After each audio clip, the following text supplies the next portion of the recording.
All right. Today is Monday, April 28th. This is a recap for the stock market activities today. And folks, I got a good one for you tonight. Let's begin from the fact that over the weekend, I was in Scottsdale meeting with a group of investors. And I haven't seen such misquoting of Warren Buffett before.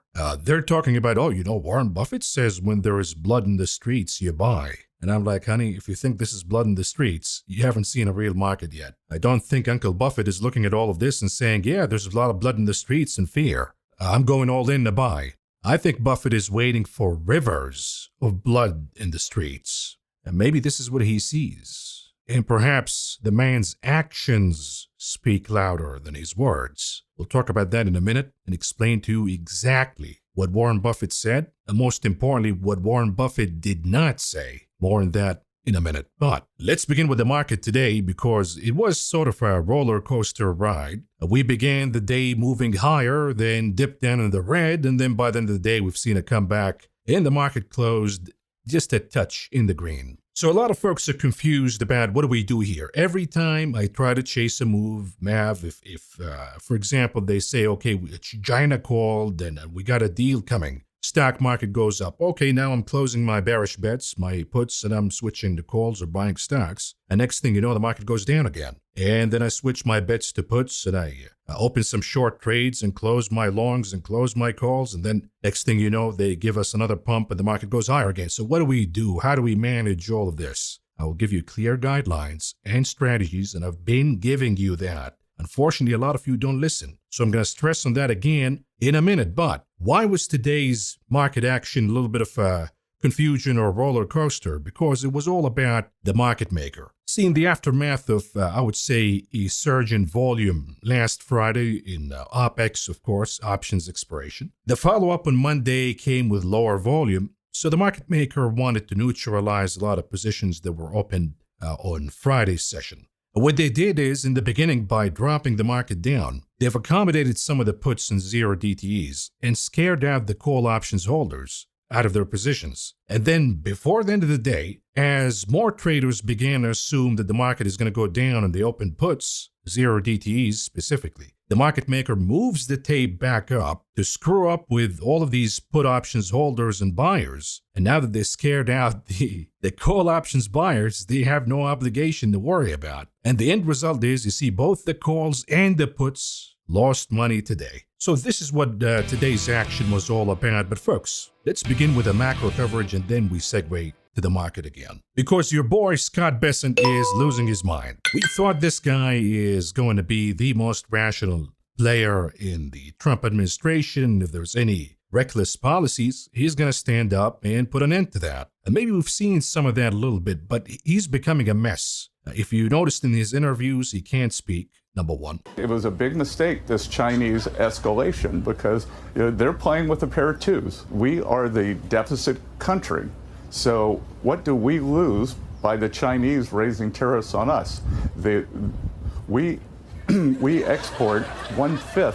Number two, a lot of us in the industry either met or worked with or heard of Scott Bessent, and we all know that the man's politics are anything but MAGA. And he certainly disagrees in a big way with all of this tariff policy from the Trump administration. But he comes out on TV nowadays, twisting himself into a pretzel to justify all of this, and he sounds like an absolute jackass. Today, for example, Scott Bessent came out and he said there was a story 10 days ago that said this is the worst April for the stock market since the Great Depression. We got all of that news. This is the worst stock market performance since the 1930s or whatever. But he says, fast forward to today. The NASDAQ is up on the month of April, and I have not seen a story that says stock market has biggest bounce back ever. Scott, it was all over the news. But the reality is nobody gives a shit about your biggest rebound ever.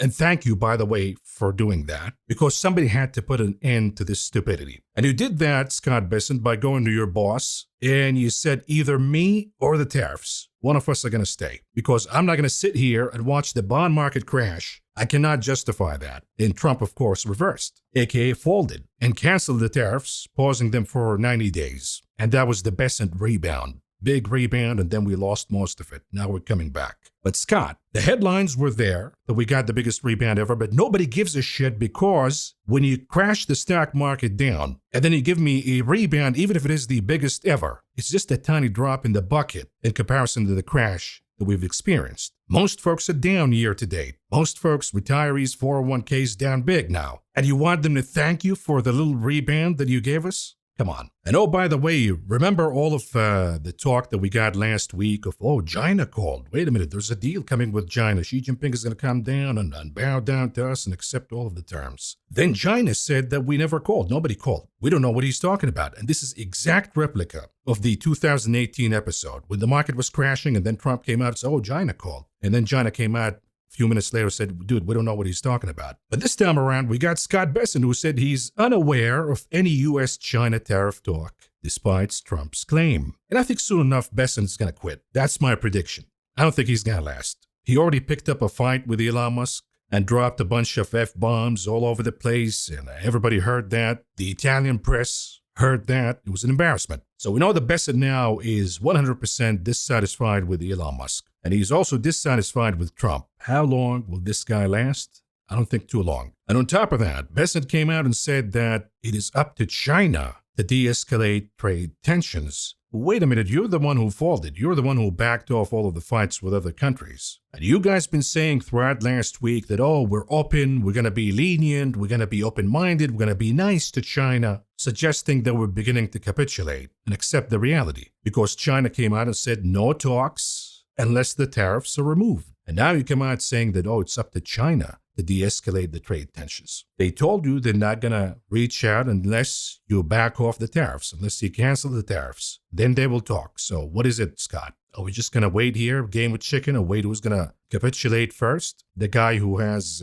less than 4 years in office, or the guy who's going to stay president for life? But the point being here, folks, all of this is contradictory to what we got last week from the administration, from Bessent, from Trump, from all of them, suggesting that maybe China is beginning to break a little bit, and we're beginning to ease up our conditions. But now we're taking a tough stand again because the market went up. And that's the risk that you have to assume in trading and investing in this market. When it was down, the language becomes easier. Oh, we're going to be nice to China. China called. But then the market goes up again. And here comes the tough talk of, no, it's up to China to de-escalate. And soon enough, if we go another 100 points in the S&P, maybe Trump is going to come out and increase the tariffs against China. And again, it makes it chaotic investing environment. A lot of folks are quitting, but this is the market that we got. And it's certainly more interesting than, at least to me, it is more interesting than the previous 2 years when the market was easy. Now we have a challenging market. We have a little bit of action. Everybody's talking about us, about the stock market. I like that. I like interesting markets more than boring markets. But Scott Bessent and the admin, they got a big problem in their hands because we got news from the Treasury Department today suggesting that the federal government is going to borrow more money than expected in the current quarter. In other words, we're going to increase the deficit yet again. Now, why is this important? Because we've been talking about the dollar crashing. We've been talking about U.S. bonds crashing in the past few weeks. Part of the reason, of course, some foreign investors are dumping, including China. But the other part is the lack of faith in the stability of the United States. When you see this nation racking up debt like insane, and budget deficits are expanding rapidly, beating estimates quarter after quarter after quarter, you gotta be concerned about the ability of the United States to pay its debt. And now you're gonna demand higher interest rates to hold that debt, and you're gonna dump the dollar. So this is why the budget deficit issue is extremely important. And it's a reminder for all of the fools throughout the years who've been saying, oh, we can rack up budget deficits. It's okay, Mav, because we've been doing that since the 90s. Nothing happened. Oh, we can have the Federal Reserve printing money forever because it didn't really cause inflation. Until it did. The budget deficit was not a problem until it became one. And this is not just a little bit of a miss here. Listen to this, folks. U.S. April-June borrowing estimated up to $514 billion. The previous reading was $123 billion. So this is huge. And how the hell are we going to cut taxes, by the way, if we are already facing a massive, massive budget deficit? I know what you're going to say, but Mav, what about Doge? Elon Musk is going to cut all of the wasteful spending. We're going to save billions, if not trillions of dollars. That's going to take care of the budget deficit. Well, here's the headline for you. And by the way, when I criticize all of this, a lot of you get upset, but I'm just telling you the truth here. I was the biggest supporter of Doge. and the advocate, even before Doge began. But at the end of the day, the implementation and the management of Doge is absolutely disastrous. And here's the headline. Doge $160 billion in savings have cost us $135 billion, analysis finds. So the thousands who lost their jobs and all of this recession fear in the economy that came out of that, all of that is to save, what is it now? $25 billion? It's not working out pretty good. And now we have concerns that maybe Elon Musk is lining up his pockets from all of this Doge involvement. Now we have a Senate report alleging that Elon Musk, with his work in Doge, avoided paying over $2 billion in legal liabilities for his companies. But rest assured, folks, if you're worried about the budget deficit, the Trump administration got the solution for you. Here it is. The Trump administration signed an order ensuring truckers speak English. What about me? I used to be a truck driver and I spoke broken English back in the time. Does that count? I don't know. I mean, I did the job that the Americans didn't want to do. Going to the gold mines, picking up the waste, dumping at Vancouver for the Chinese to buy it. All that toxic waste, which gave me a lot of health problems that I'm dealing with right now. What do you give a shit if he speaks English or not? So long as the goods are being transported and delivered, I don't really care. Anyhow, but in all seriousness, we have the solution is right here for the budget deficit. If you've been questioning how do we do tax cuts, we have a massive budget deficit. Well, here's the resolution by the president. He talks about tariffs. He says when tariffs cut in, many people's income taxes will be substantially reduced, maybe even completely eliminated. Focus will be on people making less than $200,000 a year. Also, massive numbers of jobs are already being created, with new plants and factories being built or planned. Where would the material come from to build these factories? I think China, right? Anyhow, it will be a bonanza for America. The External Revenue Service is happening. 2 points here. Let's start with the easy one. The easy one is when a lot of folks say that, oh, Trump is just bluffing or this is a negotiation tactic. I said from the get-go, no. This is part of the dogma.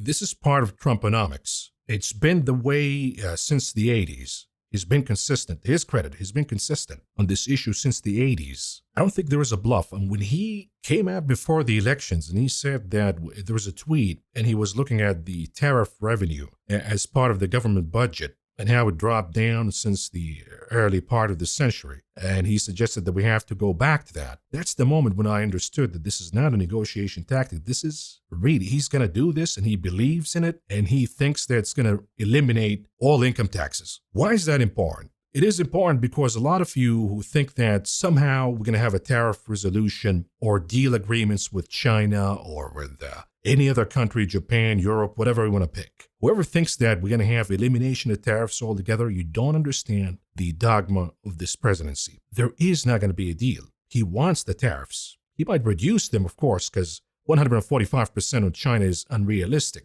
It's going to cause havoc on the American economy and the consumer, more of that in a minute, but it might be reduced to 50. That's still high. But at the end of the day, if you want to replace tax revenue by tariffs, you gotta have them. They're here to stay. And they're not going to be 5% or 10% or even 20% to compensate from the loss of revenue from the elimination of the income tax, or at least even reducing it. And this is why all of this optimism that I hear on TV and among retail investors and institutionals alike, of, oh, we're going to have deals, everything is going to be worked out, don't panic, timing the market beats timing the market, all of that bullshit. I don't think all of these folks grasp the reality that, no, he's going to do these tariffs and they're here to stay, and the market has to go to a valuation that reflects the fact that tariffs are here to stay. And that's going to be much lower than what the market is trading at right now. And today, the Trump White House came out saying that they see no red line that would change the tariff policy.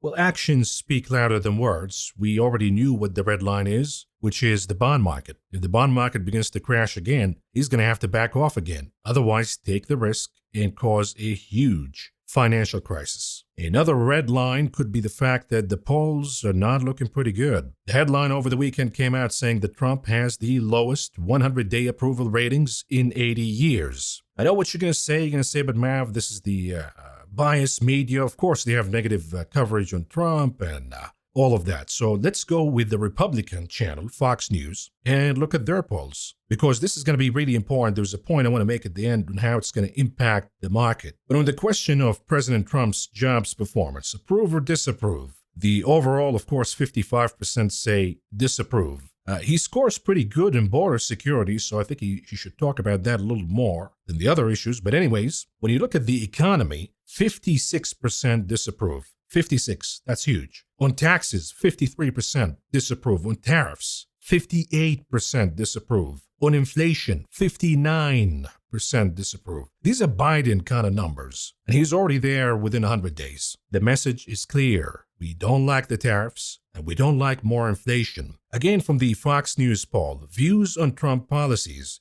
And the question is, do you think Donald Trump's policies are helping the economy, hurting the economy, or are they not making much of a difference either way? 54% say hurting the economy. In the question of in the long run, do you think that Donald Trump's policies will help the country, hurt the country, or make much or not make much of a difference either way? Question mark. Because a lot of folks say, oh, wait, in the long run, it's going to play out. The tariffs are going to replace income taxes. We're going to live happier and going to be more efficient and all of that. But 51% say in the long run that the policies will hurt the country. Another important finding from the poll. The question says, in general, do you think imposing tariffs on or fees on products imported from other countries helps or hurts the U.S. economy? 55% say hurt, helps or hurts U.S. jobs. 44% say hurts. Only 36% say helps. Makes products more or less expensive. 72% say more expensive. Which again, even if you agree with the Trump policies on the tariffs, you cannot deny that this is an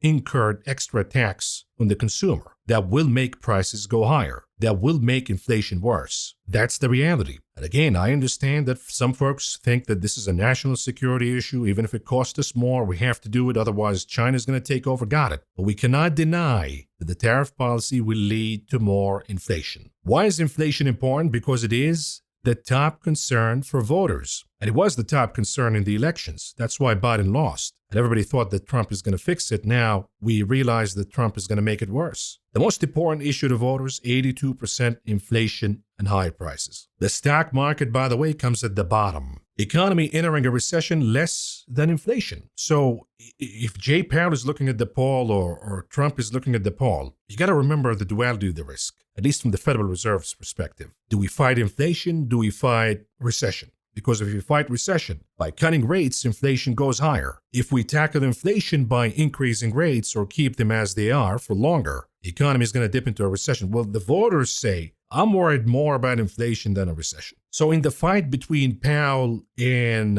Trump, of course, Trump is going to cause more inflation because of the tariffs. Everybody agrees on that. So he's in the losing side of the voters. Jerome Powell, if he was debating which side he's going to go with, recession or inflation, which one he's going to tackle, would he reduce rates to please the president and end the feud? Well, the voters are telling Jerome Powell, no, we care about you tackling inflation more than recession, which means that if you're betting on the Federal Reserve to cut interest rates just for political reasons, maybe Jay Powell is not going to do it after all. He's going to keep the rates as they are because the voters are saying, I'm more afraid about inflation than a recession. But here's why Trump might flip again. Because according to this poll, and again, this is Fox News, this is not CNN, this is not the New York Times. This is about the midterms of 26. If the election for Congress were held today, would you vote for, rotate the Democratic candidate in your district or the Republican candidate in your district?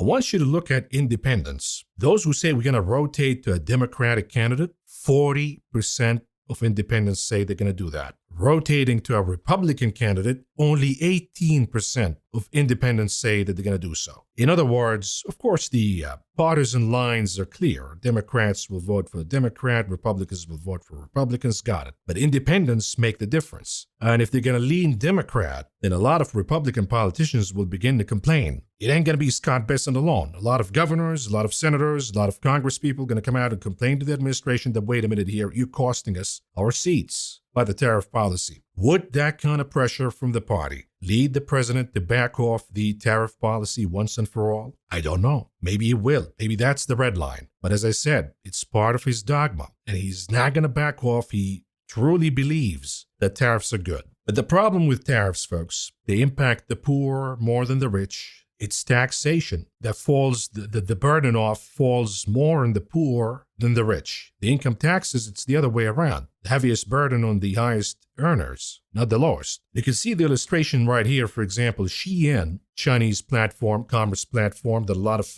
let's say, lower income Americans, maybe these days middle-class income Americans, are using Shein and Temu to buy cheap stuff because they can't go to the store. Everything's too expensive here. So they buy stuff on Shein or Temu and have it shipped over here. Well, the problem with the tariffs that we have, the prices will go higher. And just look at this. This is absolutely stunning. If you're buying towels on Shein before the tariffs, it will cost you $1.28. After the tariffs, it'll cost you $6.10 a piece, an increase of 377%. And the list goes on, folks. You can look at air conditioning, Gap brush, chicken meat shredders, all kind of makeup stuff, eye shaper tools. All of those are going to cost more. And when they gaslight us and they say that, oh, but wages are up. Yeah, my wages are up 5%. The towel that I'm buying is up 377%. If you look at it item by item, inflation is beating and dwarfing the rate of increase in salaries by a mile. The average tax increase as a share of income from the tariffs, 6.2% on the poorest 20% of Americans. They're the ones who are going to get hit the most. Why is that the case? Think about it. The lower income consumer is living paycheck to paycheck. They spend the entirety of their paycheck, which will come with tariffs now. So they have to pay more. The richest 1%, they're spending a tiny portion of their income. So the burden of the increases in taxes because of tariffs fall on the back of the poorest, not the richest. While we're at it, folks, I want to address these kind of headlines they're going to read because we'll see more of it in the next few weeks, next few months. The headline reads, Americans are downbeating the economy. We talk about all of these surveys and sentiment indicators. They're not looking good, but they keep spending anyways. And you see the banksters coming out on TV like Monahan from Bank of America, the biggest jackass among the banksters, by the way. He comes out and he says, oh, watch what the consumer does. The consumer is healthy and robust. Watch what they do, not what they say. What they do is they're spending all the time. I mean, Jay Powell said that too. The consumer might feel downbeat, but then they buy a new car. When you look at the details, though, the thinking by the consumer is, I got to buy now before the price goes higher. That's why they're consuming. And now with the tariffs, we see front-loading of demand. Listen to this. Retail sales surged 1.4% in March from a month earlier, the Commerce Department said recently. While car sales posted a big jump, sales were up at restaurants and clothing stores too. Those figures are from before the Trump Liberation Day announcement of widespread tariffs, though of course the administration later paused some of those levies. Other data shows that overall spending growth continued after the tariff announcement, even as consumers made some big changes to what they were buying. Really important, because if you're an investor, you need to monitor and predict the consumer behavior so you can invest in the sectors that are going to hold in this economy and avoid or short the sectors that are not going to hold. So this is really important. Listen to this. Spending on airlines was down more than 13% during the week ended April 19th, compared with a year earlier, while online electronics sales were up 7.5%, according to, once again, Bank of America. You see that airline stocks are getting absolutely crushed in this market because the market is predicting all of that ahead of time. Traveling is not a necessity. If you can skip it, you skip it. If it's going to cost you a lot, you can't afford it, you have to skip it. But buying electronics that you need right now before the tariffs hit, maybe that's a necessity. So you got to stick in this kind of market, in this kind of economy. You got to stick to the necessities for the consumers and avoid anything that is optional. So when we talk about necessities, we're talking about grocery stores, we're talking about utilities, we're talking about your phone bill, we're talking about your insurance cost. And that's why these companies, these stocks have been outperforming, while anything that is leisure, hospitality, been absolutely getting crushed because the consumer will have to cut on that immediately. The other important finding from BofA, once again, all in all, the total card spending, debit and credit, rose 3.1%. In other words, the consumer is dipping into debt and credit cards and buy now, pay later to survive in this economy. Listen to this. More Americans are financing groceries with buy now, pay later loans. And on top of that, and more are paying those bills late, survey says. Now, this lower-end consumer is beaten, bruised to the point that they have to use buy now, pay later, and not even make the payment. You want to tax them on top of that? You want to add tariffs on the top of all this misery that they're going through right now? How would that impact the economy? If you said not good, you got it right. Here are more details for you. 9 in 10 Americans are changing how they shop for groceries to save money. Even high earners. Again, really important in your investing strategy. You got to invest in the stuff that is working, not the stuff that is not working. The consumer is cutting on. So listen to this. Financial pressure is widespread, as 61% of consumers say that they feel stressed about affording groceries, and 59% report dining out less frequently to manage costs. Beyond that, 55% say their approach to tipping has changed. Well, first of all, the tipping culture here is absolutely ridiculous. It's all over the place, and it's just not justified at all. I refuse to tip unless you're giving me a blowjob. But anyways, what do we get from this information that we've just read right here? The piece that says 61% of the consumers say that they're stressed about affording groceries, what does that mean? They're going to switch to generic brands. I'll give you the details in a minute, but that means that you gotta go with stocks with the generic brands, not the ones with the brand name. Example, and I've said this repeatedly, I talked about this since the channel began, that my biggest position, the majority of my net worth is in the stock Kroger, and it's been working pretty good. I said it's the safest stock to own, and it survived the 22 bear market pretty good. It survived everything, really. It's been thriving this year. Am I recommending that you buy it right now? I don't know. I bought it in 2020 when the stock was dirt cheap, so I don't know if I should recommend it right now. But I'm saying that it's working because the consumer cannot cut on groceries. That's a necessity. And they're switching to generic brands like Kroger. At the same time, 59% report dining out less frequently to manage costs. What does that mean? You got to short some of these dine-out restaurant stocks because those are going to get beaten really bad and fast too. As far as the piece that says 55% changed their approach to tipping, well, there is no stock market investing that we can extract from that, but what you will see economically, you're going to see a lot of baristas doing OnlyFans. Anyhow, here's another finding for you. These changes are consistent across demographics, with 91% of women and 85% of men reporting altered habits. I want you folks to go back to the video that I produced a few weeks ago. It's a members video, but I said the role of psychology in creating a recession. And I warned that what we see right now is recessionary psychology, which could be reversed, and the damage will be eliminated. But the longer this recessionary psychology persists, to the point where it influences the consumer behavior, the change, that's the point of no return. Because now this psychology will be translated and reflected in reality in producing a recession and dropping the stock market down. Anyhow, even 85% of households earning more than $100,000 say they have adjusted their food shopping behavior. And this is why you've been seeing stocks like Walmart being one of the top performers in the market, because even the affluent consumer is facing hardship at the grocery store. So they're looking for bargains. And this is why we've added Dollar Tree, for example, to the Maverick portfolio this year,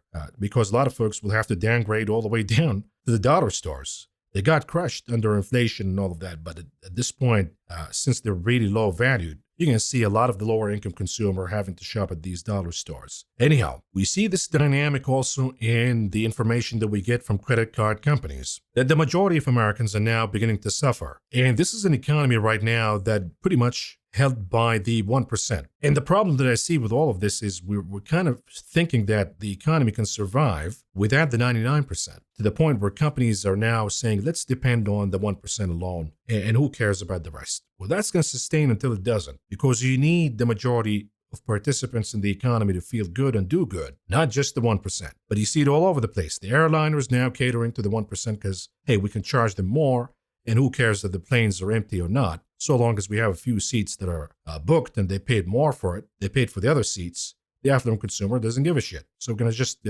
concentrate on altering our policies and business plans to cater for the 1% affluent consumer. And now even credit card companies are doing the same. JP Morgan and Citigroup added more money to their rainy day funds to cover expected future losses. Retail credit card issuer Synchrony has tightened its lending standards. A U.S. bank is chasing a more affluent consumer base that could be better to withstand a downturn. There you go. There are some early warning signs. Consumers are holding off on non-essential splurges, such as vacations, Executives at American Express and Citigroup said that travel and entertainment spending lost momentum in the first quarter, while spending in less discretionary categories picked up. That's the switching of behavior by the consumer. Spend on necessities, cut the optional. Anyhow, the share of cardholders making only the minimum payment is running above pre-pandemic levels, Capital One said Tuesday. So that's a signal of the stress the consumer is feeling. The top 10% of earners now account for roughly half of all U.S. spending, according to government data.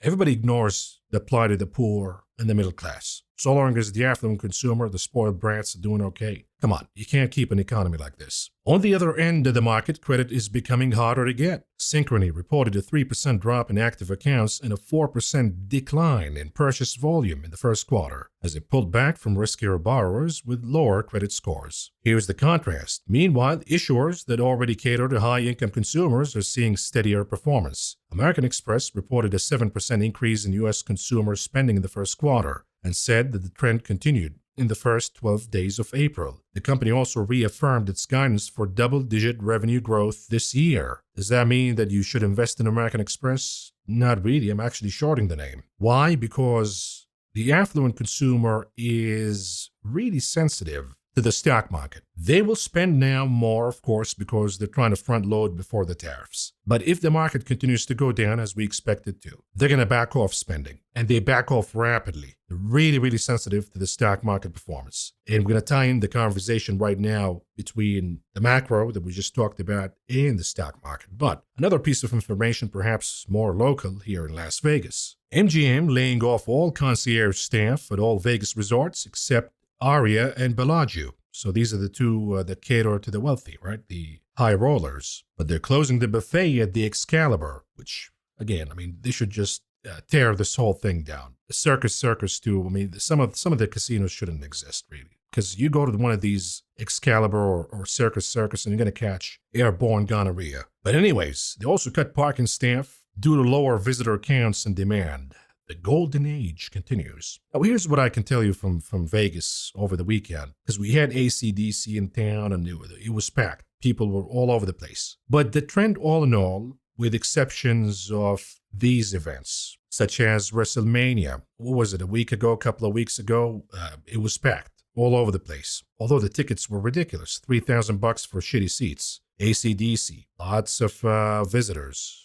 Soon enough, we're going to have Shakira. That's going to be a big one, too. But the trend, all in all, is the following. The resorts that cater to the high-end, the very high-end consumer, think about Wynn Resorts, think about the five-star hotels. They're doing fine. The day clubs are full, the nightclubs are full, the visitors, the tables are full, everything's doing fine. But then you go to the resorts that are catering to the middle-class consumer, or maybe the lower-end consumer, and they're ghost towns. They always said that Vegas is a reflection leading indicator of the economy, and we see it happening right here. The bad news for Vegas is even the affluent consumer will begin to cut spending and not visit anymore if the stock market goes down. So let's talk about the stock market because we're already seeing the impact of the tariffs on corporate earnings. I think that the most important report that we got last week was from PepsiCo. And here's the headline for you. PepsiCo says tariff cost will contribute to earnings decline this year, meaning that the stock is not going to do good. Again, usually PepsiCo is resilient in such economic circumstances. Not anymore, because the consumer is going to cut in snacking. That's optional. That's not a necessity. And they're switching to non-brand names, generic names. And here's the impact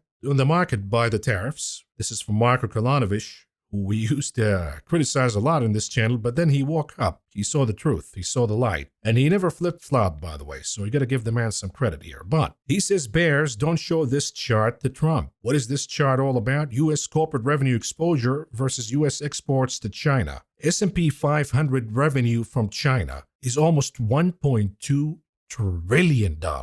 In other words, the trade war with China will cost the stock market. There is no doubt about it. And that's going to damage the last block that is holding the economy right now, which is the affluent consumer. Now, I want to go back to Warren Buffett because when folks say that, oh, there's blood in the streets, we got to buy right now because Warren Buffett is buying. Look at the S&P 500 forward, not the regular PE ratio, the forward PE ratio. Even with the bullshit earnings that will probably be reduced and cut later on. We're still above average. The valuations are not good. Warren Buffett is waiting till we go way below average. Then he's going to start buying again. So when we look at a article like this, and folks say, oh, there's fear in the market. You got to be greedy. Misquoting Buffett again. You got to be greedy when everybody's fearful. Look at this headline right here. As markets swooned, pros sold, and individuals pounced. Meaning the professionals, the institutionals, were dumping stocks. The Wall Streeters were dumping stocks. The mom and pop investors, the retail investors, were buying the dip over and over and over again. Here's the chart for index tracking money managers' exposure to U.S. equities. They began cutting from the beginning of the year. We're not going to have fear, folks, that is worthy of greed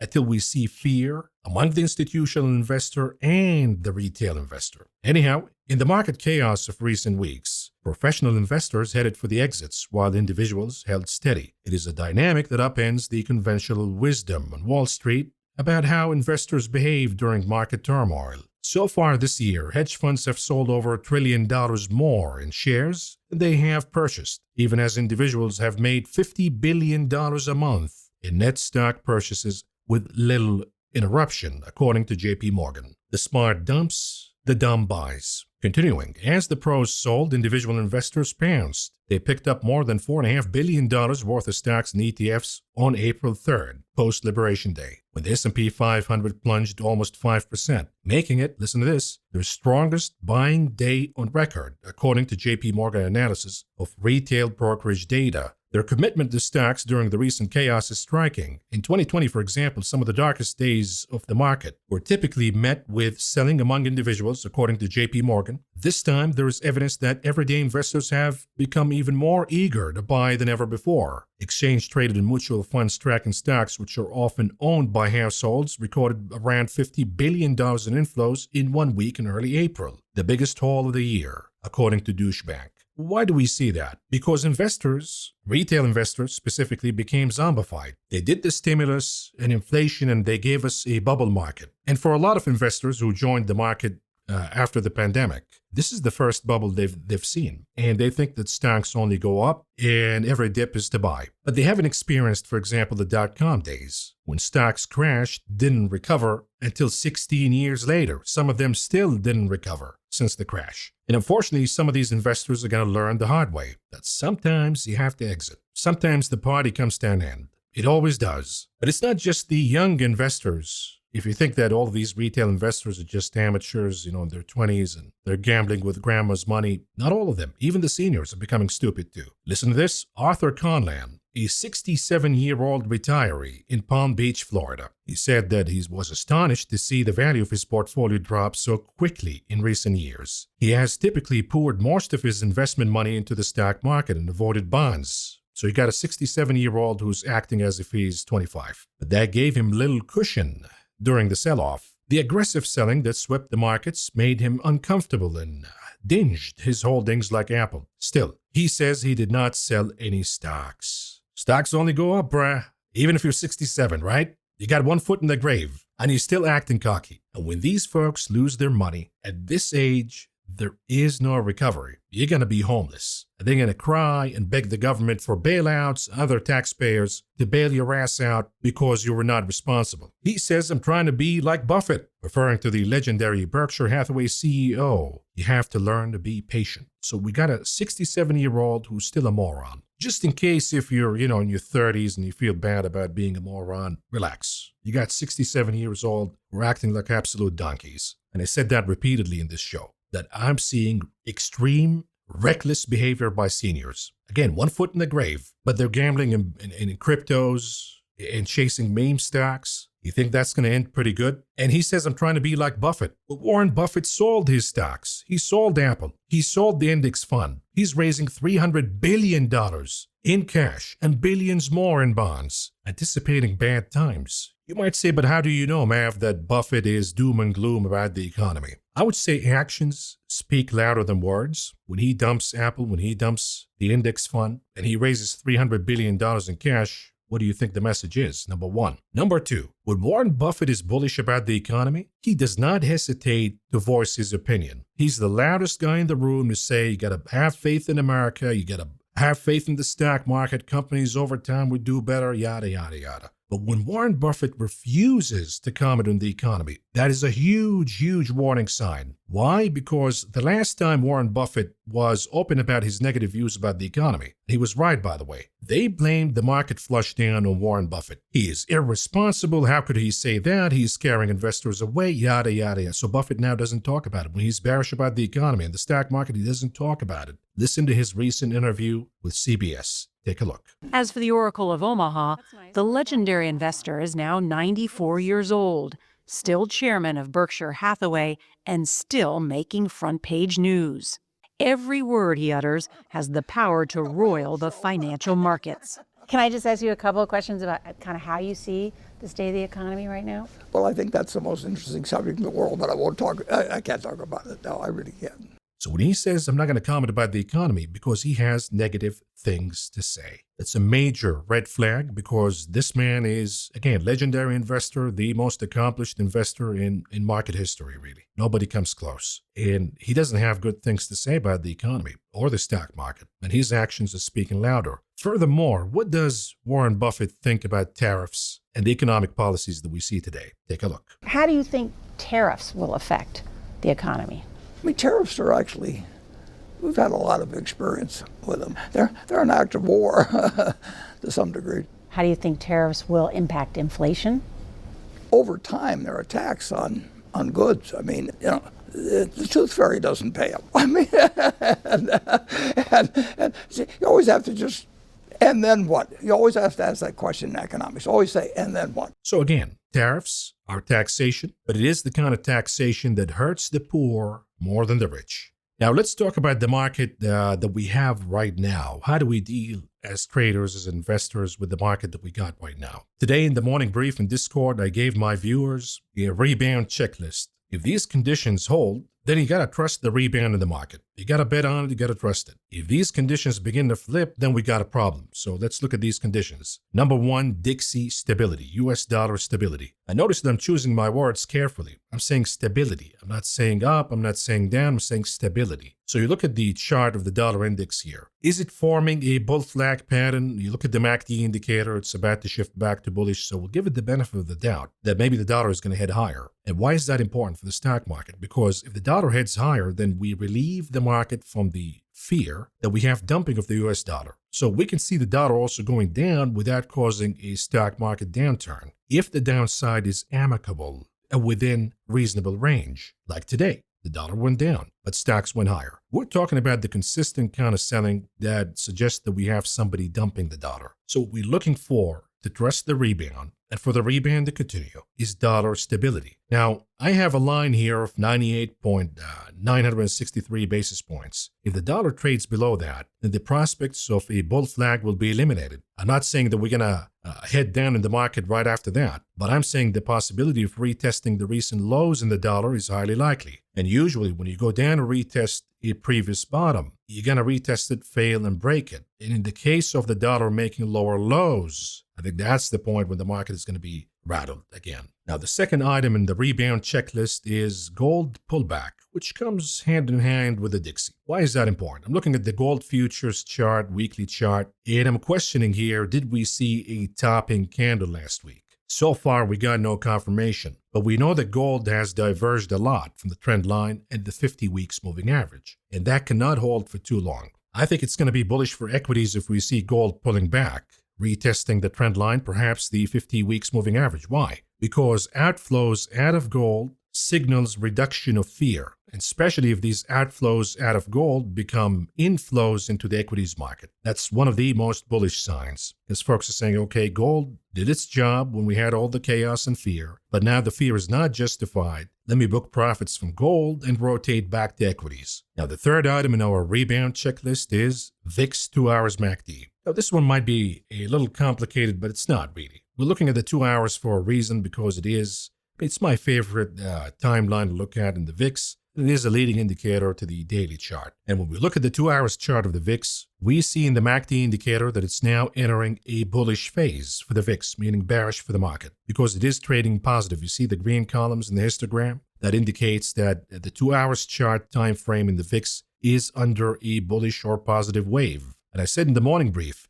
If this positive wave plays out and it leads the VIX above 30, that's the end of the rebound. But so long as it plays out amicably and the VIX doesn't trade above 30, then we're good to go. And what we've seen today is the VIX got rejected at around, let's say, 2656, which is my number. I didn't pick it today. It's been on the chart all along, but we see a bearish engulfing candle too. I'm not saying that the risk has been eliminated in the VIX, but it hasn't played out in the worst case scenario where we see bullish momentum in the MACD.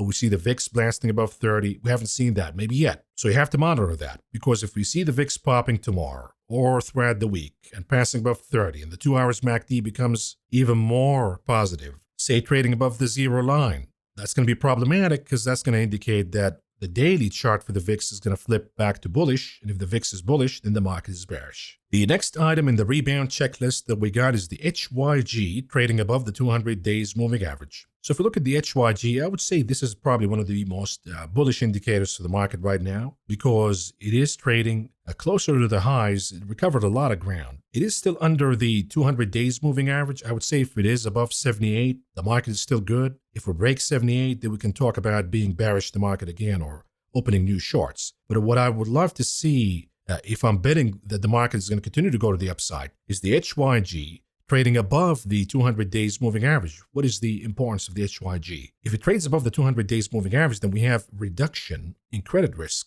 When the HYG was crashing, it was signaling that we have credit risk in the economy building up, meaning that if we have credit risk, something's going to blow up. A bank, a financial institution, who knows? But if the HYG is recovering and moving higher, then we're eliminating or at least reducing the credit risk in the economy. So keep an eye on the HYG. The third condition that I got is crude oil trading above 64. Now, why is that important? Because the fear that led the market down is about an incoming recession. And if crude oil continues to trade down, then crude oil is saying, watch out, I'm still seeing a recession. That's not going to be good for the stock market. But if crude trades above 64, the recent resistance, then we have reduced the recession fear, which should be good for the stock market. What you don't want to see in crude oil here, the chart that I'm showing you right now, is a failure at 64 and then losing 58.76. That's going to reignite the bearish momentum, not just in crude, but the market too, if it plays this inverse ABC pattern. Then we got another condition in our rebound checklist. It's the US 10-year yield trading above, or trading below rather, 4.3%. Here's the chart of the 10-year yield. You can see that we're trading below 4.3%. We're trading below the 200 days moving average, and the